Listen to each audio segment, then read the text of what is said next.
Paris is often romanticized as the city of light, a sanctuary of art, fashion, and history where the world's elite come to display their wealth. But beneath the veneer of Haussmannian architecture and the glow of street lamps on wet cobblestones, there exists a second city, a shadow capital that serves as the primary battleground for the world's most ruthless intelligence agencies. In the early 1980s, while tourists flocked to the Louvre and the Eiffel Tower, the 16th arrondissement and the exclusive suburb of Neuilly-sur-Seine became the silent stage for a desperate race against a nuclear apocalypse. The stakes were not merely political, they were existential. The regime of Saddam Hussein in Iraq was on the verge of acquiring the final components for the Osirak nuclear reactor, a project designed not for energy, but for the production of weapons-grade plutonium that could vaporize Tel Aviv in a flash of blinding white light. The key to this terrifying ambition was not sitting in a bunker in Baghdad, but living in unparalleled opulence inside a $50 million mansion on the Avenue du Roule. This was the residence of Dr. Tariq Al-Hashimi, a man known in diplomatic circles as a cultural attaché, but known to the Mossad as the gatekeeper of the atom. Al-Hashimi was the mastermind behind the procurement network that funneled high-tech French capacitors and centrifuges into Iraq under the guise of agricultural equipment. He was a man of refined tastes, wearing bespoke Italian suits and drinking vintage Bordeaux, all while orchestrating the construction of a weapon of mass destruction. His home was not just a house. It was a sovereign fortress on French soil, protected by diplomatic immunity and a private security system that rivaled the vaults of the Banque de France. You are entering a world where luxury is the ultimate camouflage. This investigation into the Mossad's most audacious Parisian operation is based on declassified accounts and technical analysis of tradecraft that is still in use today. If you want to understand how intelligence agencies operate in the highest echelons of society, you need to subscribe to this channel. We don't just tell stories, we dismantle the machinery of history. Hit the like button if you're ready to breach the mansion. The residence itself was a masterpiece of 19th century architecture, a sprawling limestone estate hidden behind 3-meter-high iron gates reinforced with Kevlar weave and topped with pressure-sensitive spikes. To the casual observer, it was simply another home of the ultra-wealthy. To the Cuban unit of the Mossad, the tip of the spear responsible for specialized operations, it was a nightmare of defensive engineering. The mansion was equipped with this Cerberus system, a prototype security grid developed by a Swiss defense contractor. It featured volumetric sensors in every hallway that detected the displacement of air mass, meaning that even if an intruder could move silently, their very physical presence would trigger the alarm. The windows were fitted with ballistic glass laminated with a conductive wire mesh that would scream if the circuit was broken by a diamond cutter. And patrolling the grounds were 4 shifts of former French foreign legionnaires, men who had traded their allegiance to the tricolor flag for the high salaries paid by Baghdad's oil money. But the true prize lay deep inside the mansion, in a subterranean study that Al-Hashimi had converted into a secure command center. Inside a floor safe made of tungsten carbide sat the Red File, a physical dossier containing the shipping schedules, the shell company identities, and the blueprints for the final shipment of reactor cores scheduled to leave the port of Toulon in 3 weeks. The Mossad didn't just need to stop the shipment. They needed to prove to the French government, privately and undeniably, that Saddam was building a bomb, forcing Paris to withdraw its support. To do that, they couldn't just bomb the house. An explosion in Paris would be an act of war. They needed to get inside, open a safe that was mathematically uncrackable, photograph the documents, and leave without leaving a single fingerprint. For 6 weeks, a team of Mossad surveillance experts, known as the Eyes, sat in a nondescript van parked 3 blocks away, disguised as a telephone repair crew. They monitored the mansion's electronic emissions, analyzing the patterns of the lights, the frequency of the radio bursts from the guards, and the arrival of delivery trucks. They quickly realized that a direct assault was impossible. The perimeter was too tight, the response time of the French police was too fast, and the risk of a firefight in a residential neighborhood was unacceptable. They needed a different kind of key, They needed to find a flaw in the perfection of Al-Hashimi's life. The breakthrough didn't come from a satellite photo or a hack phone call. It came from a simple human vanity. The surveillance team noticed that every Friday morning, a specialized climate-controlled van arrived at the mansion to deliver fresh flowers and, more importantly, to service the humidor where Al-Hashimi kept his collection of prohibited Cuban cigars. The gatekeeper of the atom had a vice. In the world of espionage, a vice is better than an open door. The plan that formed was one of the most complex social engineering feats in the agency's history. It wouldn't involve masked commandos rappelling from the roof. It would involve a fake identity so meticulously crafted that it would fool the most paranoid man in Europe. The Mossad was about to create a phantom, a world-class expert in antique restoration and luxury climate systems, and walk him right through the front door. The target was no longer the safe. The target was the man's ego. The operation was codenamed Lardist, and the countdown to the reactor's completion had already begun. To infiltrate a fortress like the one on Avenue du Roule, you do not send a soldier. You send an illusionist. The Mossad's Keshet unit, responsible for burglaries, surveillance, and planting bugs, knew that Dr. Al-Hashimi was a man of extreme intellectual vanity. He prided himself on being a connoisseur of European culture. Therefore, the trap had to be wrapped in the velvet of exclusivity.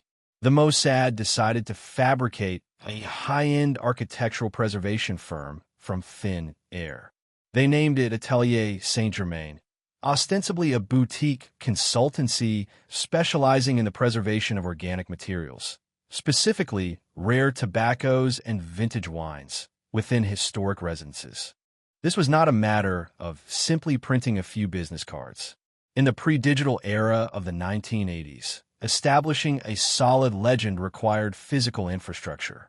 The Mossad rented a small, elegant office in the 4th arrondissement of Paris, Le Marais, furnishing it with antique drafting tables, blueprints of fictional renovation projects, and a receptionist who was actually a Scion, a local Jewish volunteer assisting the intelligence service. They backdated invoices, created a fake portfolio of satisfied clients among the French aristocracy, and even listed the company in specialized trade journals that they knew Al-Hashimi read. The face of this operation was a veteran operative named Michael, who assumed the identity of Jean-Luc Morvan, a dour, eccentric specialist in microclimate control for vaults. Michael spent 3 weeks memorizing the chemical composition of cigar wrappers and the precise humidity thermodynamics required for long-term tobacco storage. He had to be able to debate Al-Hashimi on his own turf and win. But a legend is useless without an invitation. The Mossad needed to force Al-Hashimi to call them. They couldn't approach him. That would signal desperation. The target had to feel he was making the choice. The team targeted the general's current humidor maintenance service. One rainy Tuesday, while the regular delivery van was parked at a bistro for lunch, a Mossad technician picked the lock of the rear doors in under 6 seconds. He didn't steal anything. Instead, he used a syringe to inject a microscopic amount of a rapid-growth mold culture, specifically engineered in a biological lab in Neuilly-sur-Seine, into the humidification reservoir of the delivery system. It was a sabotage time to bloom. 3 days later, the trap snapped shut. Dr. Al-Hashimi opened his prize cabinet to find that his collection of vintage Davidoff Dom Perignon cigars, worth thousands of francs each, was covered in a fine, white fuzz. He was furious. He fired his existing service provider on the spot, screaming about incompetence. Desperate to save the remainder of his collection, he reached out to a contact in the French Ministry of Culture, a contact who had been subtly influenced by the Mossad to recommend only one name for crisis preservation: Jean-Luc Morvan of Atelier Saint-Germain. When the phone rang in the fake office in Le Marais, the receptionist let it ring 3 times before answering. They didn't appear eager. They played the role of the exclusive, busy firm perfectly. They told Al-Hashimi that Monsieur Morvan was fully booked but could perhaps squeeze in a consultation due to the emergency nature of the mold. The infiltration began the following morning. Michael, dressed in a bespoke charcoal suit and carrying a leather doctor's bag reinforced with steel mesh, arrived at the mansion's gates. This was the moment of highest danger. The entry procedure was brutal. The former foreign legionnaires swept his vehicle with mirrors and dogs.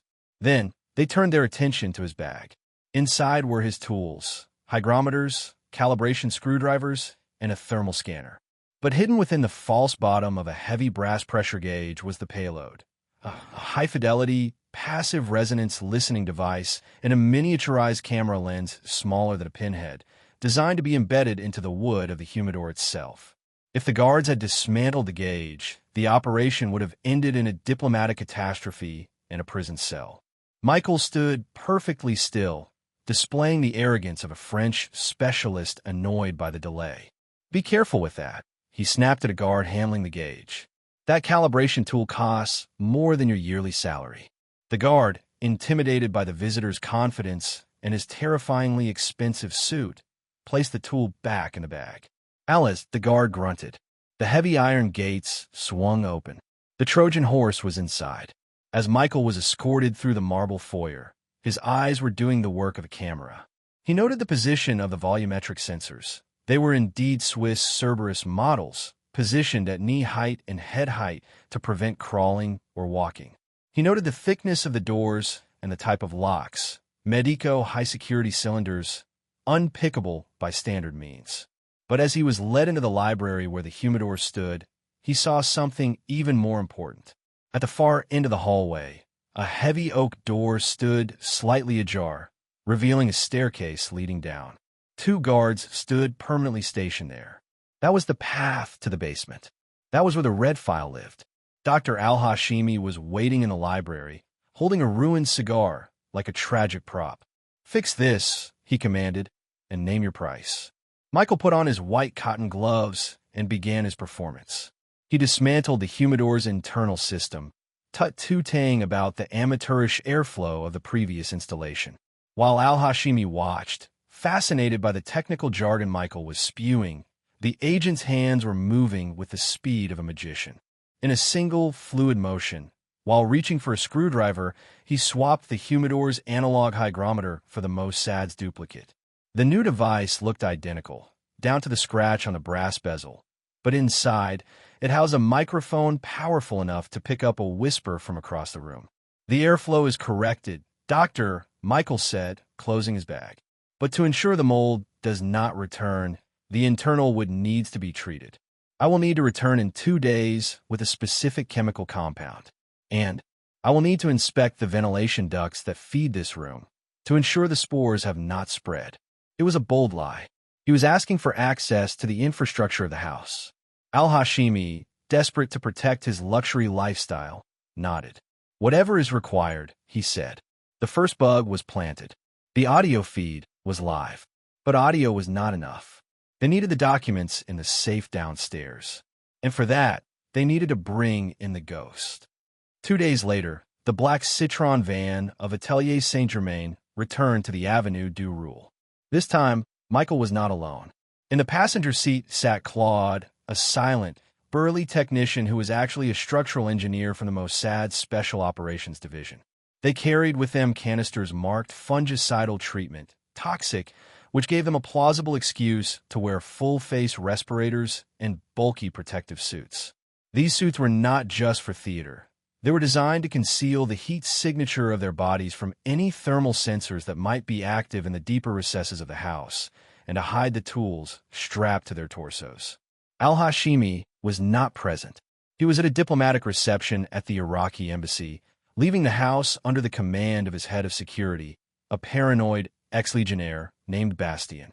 Bastien hated the French contractors and insisted on watching them like a hawk. "You have 30 minutes to spray the vents," Bastien growled, checking his watch. "If you step 1 foot outside the designated zone, my men will break your legs before asking questions." Michael nodded, his face hidden behind a mask. "We just need access to the main intake manifold in the hallway," he said, his voice muffled. "We pump the gas from there, and it circulates to the library." Bastien escorted them to the main vent access panel, located dangerously close to the basement door. As Claude began the noisy process of setting up a compressor, creating a wall of sound to mask their movements, Michael opened the vent cover. This was the critical juncture. He wasn't just pumping gas. He was inserting the laser eye. In 1980, fiber-optic technology was in its infancy, incredibly expensive and fragile. The Mossad had developed a custom probe, a 3-millimeter cable tipped with a medical-grade lens originally designed for heart surgery. Michael fed the cable into the dark throat of the ventilation shaft. He was flying blind. His only guide was a small, grainy monochrome monitor strapped to his wrist, hidden under his sleeve. He navigated the cable through the twists and turns of the ductwork, counting the meters. Left at the junction, down 3 meters, right at the intake fan. He was guiding the eye toward the basement study. The friction of the cable against the metal ducts sounded like thunder in his ears, but the roar of Claude's compressor outside drowned it out for the guards. On the tiny monitor, the image flickered and stabilized. He was looking down through a vent grill into the forbidden zone, Al-Hashimi's subterranean office. The room was bathed in the cold light of fluorescent strips. And there it was, sitting in the corner like a black monolith, the safe. It was a fiber-optic bank-grade vault, anchored into the foundation. But Michael wasn't looking at the steel door. He was looking at the lock. It was a dual system, a mechanical combination dial, and a heavy-duty keyhole. This was bad news. A dial could be manipulated, but the key was a physical object that only Al-Hashimi possessed. However, the laser eye revealed something else, a detail that only a trained intelligence officer would notice. On the desk next to the safe, there was a notepad. Al-Hashimi, in his arrogance, often made notes while reviewing the reactor blueprints. Michael adjusted the focus of the lens, pushing the primitive optics to their limit. The text on the pad was blurry, illegible. He needed to get closer. He needed to drop a microphone right onto that desk. 5 minutes. Bastien yelled from the hallway, his patience wearing thin. Michael's heart hammered against his ribs. He had one chance. He reached into his belt and pulled out a spider, a small, adhesive microphone with a weighted line. He fed it through the vent grill. It descended slowly, spinning in the air currents, dangling just inches above the desk. If it hit the wood, the sound would alert the guard station just outside the door. He lowered it, closer, closer, until it gently kissed the underside of the desk lamp's shade.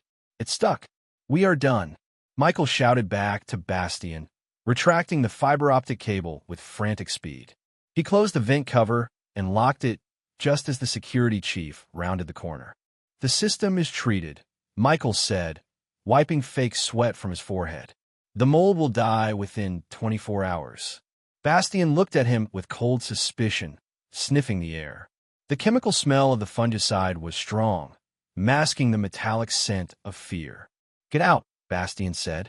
As they packed up the van and drove away from the mansion, the audio feed in the surveillance van 3 blocks away crackled to life. They could hear the hum of the basement lights. They were in, but listening wouldn't open that fiber-optic safe.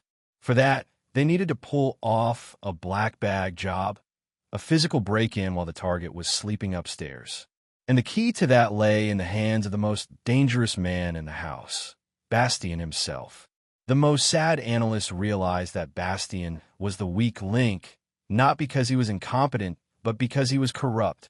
The Eye's team had tracked his movements on his nights off. He frequented an underground gambling den in Pigalle, and he was losing heavily. He owed money to Corsican mobsters, money he didn't have. The Mossad didn't need to break the safe. They needed Bastien to open the front door for them. But they couldn't just bribe him. He was too proud. They had to own him. The plan shifted to Operation Vulture. An agent posing as a loan shark's enforcer approached Bastien in a smoky bar. He didn't threaten violence. He offered a solution. "Your debt is bought," the agent said, sliding a thick envelope of francs across the table. "We don't want your loyalty. We don't want you to betray your master. We just want you to look the other way for 45 minutes on Thursday night. The cameras go into a maintenance loop. The alarm is bypassed. You stay in your booth.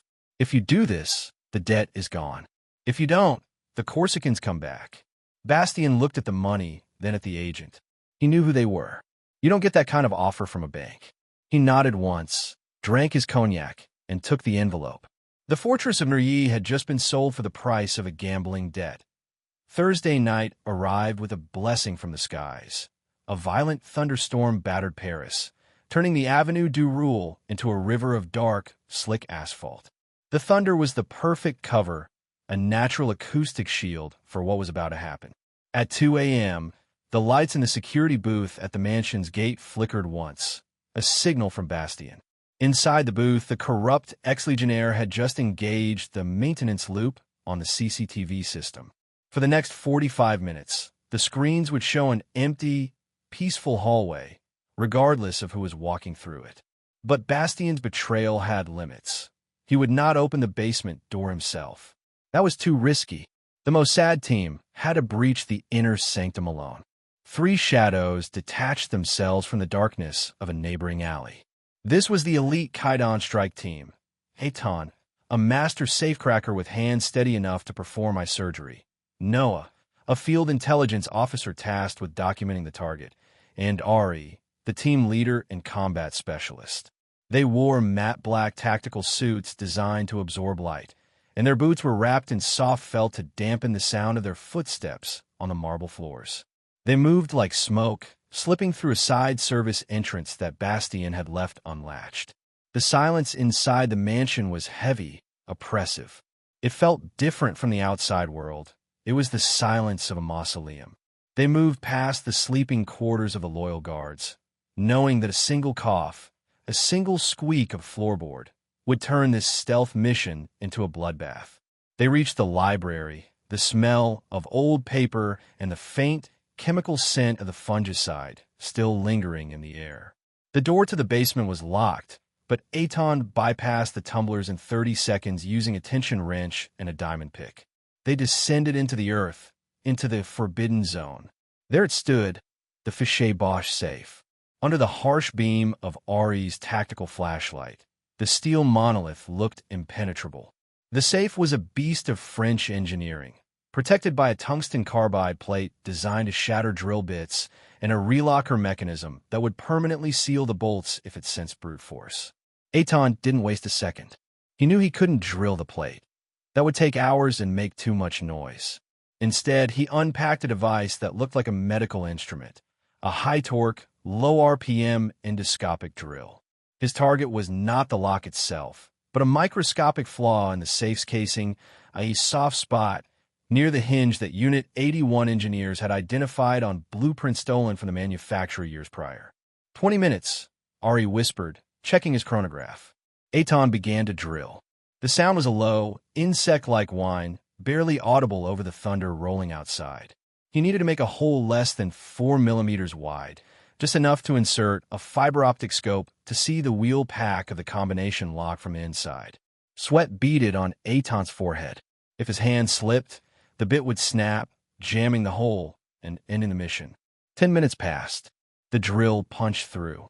Eitan inserted the scope. On a small handheld monitor, the internal tumblers of the lock appeared in ghostly green. He began to spin the dial, watching the gates on the screen line up. Left 4 turns to 32. Right 3 turns to 18. The combination was revealing itself. Left 2 turns to 75. Click. The sound was deafening in the silence. Eitan turned the heavy steel handle. The bolts retracted with a groan of heavy metal. The door swung open. Inside, stacked neatly on a velvet shelf, was the red file. Noah moved in instantly. She didn't remove the documents that would alert Al-Hashimi the moment he opened the safe. Instead, she used a specialized Minix camera mounted on a document rig. Snap. Turn page. Snap. Turn page. Every shipping manifest, every bank transfer to Switzerland, every technical schematic of the reactor core was immortalized on high-resolution microfilm. They were stealing the soul of the Iraqi nuclear program. Suddenly, Ari's hand shot up. Freeze. Above them, the floorboards creaked. The sound of footsteps. Slow, heavy, deliberate. Someone was awake. The footsteps moved from the bedroom, across the hallway, and stopped directly above the library. It was Dr. Al-Hashimi. The storm had woken him. The team in the basement went rigid. They could hear the muffled sound of the library door opening upstairs. Al-Hashimi was pacing. Had he heard the drill? Did he sense a disturbance in the air pressure? The footsteps approached the basement door. The handle jiggled. The team held their breath, hands hovering over their suppressed pistols. If the door opened, there would be no choice. Ari signaled to Eitan, "Close the safe." Eitan gently pushed the heavy door shut, but didn't spin the dial to lock it fully. It would make too much noise. They were trapped. Then, a sound from upstairs, the strike of a match. The smell of tobacco, smoke drifted down through the vents. Al-Hashimi wasn't checking the security. He was nursing his addiction. He stood there for what felt like an eternity, smoking a cigar, staring into the darkness of his library, unaware that 3 Israeli agents were crouching 10 feet beneath his slippers. After 5 agonizing minutes, the footsteps receded. The library door clicked shut. "We move." Now Ari hissed. They didn't have time to fully relock the safe's complex relocker mechanism, so Eitan spun the dial, just enough to engage the bolts, but leaving the combination slightly offset. A risk, but a calculated one. They scrambled up the stairs, past the library, and out into the stormy night. As they crossed the threshold into the rain, the lights in the security booth flickered again. The 45 minutes were up. The cameras were live. They had vanished into the Parisian mist, taking the apocalypse with them. The difference between success and failure in espionage is often measured in millimeters and seconds. The Mossad team escaped, not because they were lucky, but because they remained calm when death was walking above their heads. If you want to know what happened when the French government saw the photos from the Red File, keep watching. The political fallout was about to be as explosive as the bomb itself. Subscribe now. We are approaching the endgame. The escape was clean, but the mission wasn't over. The microfilm was rushed to the Israeli embassy in Paris, developed in a secure darkroom, and flown to Tel Aviv on a diplomatic courier flight. The intelligence was incontrovertible. The documents proved that the agricultural equipment was actually a neutron reflector for a nuclear core. Prime Minister Monacan Begin now had the smoking gun he needed, but he didn't take it to the press. He took it to the French president, François Mitterrand. In a private, off-the-record meeting at the Élysée Palace, Mossad envoys laid the photos on the president's desk. Mitterrand, a socialist who had been skeptical of Israel's claims, looked at the proofs in silence. He saw the signatures of French companies, the dates, the undeniable reality of an Iraqi bomb being built with French help. The color drained from his face. He knew he'd been lied to by his own bureaucracy. "This cannot happen," he reportedly whispered. The support for Osirak began to dry up quietly, but the reactor was already too far along. Diplomatic pressure wouldn't be enough. The Red File had bought time, but it hadn't stopped the clock. The ultimate solution would have to come from the sky. The morning after the break-in, Dr. Tariq Al-Hashimi woke up, dressed in his Italian suit, and went down to his basement study. He unlocked the tungsten safe with his key and spun the dial. The heavy door swung open. The files were exactly where he had left them. The papers were aligned. The dust was undisturbed. He smiled, satisfied that his secrets were safe, completely unaware that they were already sitting on a desk in Jerusalem. This is the hallmark of the Mossad's perfect crime. The victim never knows he's been victimized until the sky falls on his head.